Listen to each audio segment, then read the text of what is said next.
8 नोव्हेंबरच्या रात्री मोदींनी 500 आणि 1000च्या नोटा रद्द करण्याचा निर्णय घेतला आणि दुसऱ्या दिवशीपासून संपूर्ण देश बँकांसमोरच्या रांगेत उभा राहायला लागला।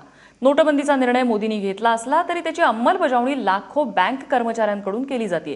गेल्या 10 दिवसांपासून सर्वच बँक कर्मचारी तहान-भूक विसरून युद्ध पातळीवर काम करतात।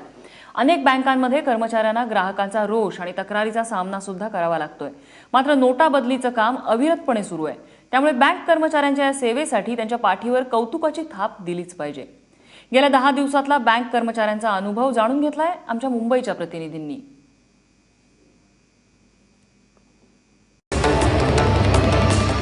सर यूजुअली जब से ये डिसीजन आया है सर, तब से हम लोग एटलीस्ट 12 आवर डे तो काम करते ही हैं। समटाइम्स हमें 12 भी बजते हैं रात में घर जाने को। और हम लोगों ने सारी प्रायोरिटी इसी मुहिम को दे रखी है कि हमारे कस्टमर को कोई प्रॉब्लम नहीं हो। मैं खुद भी यहाँ पे घूमता रहता हूँ ऑलमोस्ट डे टू टाइम की देखने के लिए कि सारे कस्टमर बरोबर क्यू में है कि नहीं, किसी को कोई प्रॉब्लम तो नहीं है। कोई अगर सीनियर सिटीजन है तो उनको मैं स्पेशल कैबिन में लेके जाता हूँ सर के अपने ब्रांच मैनेजर के। आम्ही रोजच्या वेळेला ऑफिसमध्ये येऊन म्हणजे लेटपर्यंत अगदी थांबून अगदी 7, 8 कधी 11 सुद्धा वाजलेले आहेत आम्हाला इथे निघायला। पण आम्हाला याचं काही वाटत नाही आहे, कारण आमची प्रायोरिटी कस्टमरला सर्व्हिस देणं आहे आणि आम्हाला या सर्व्हिस देण्यामध्येच खूप आनंद वाटतो।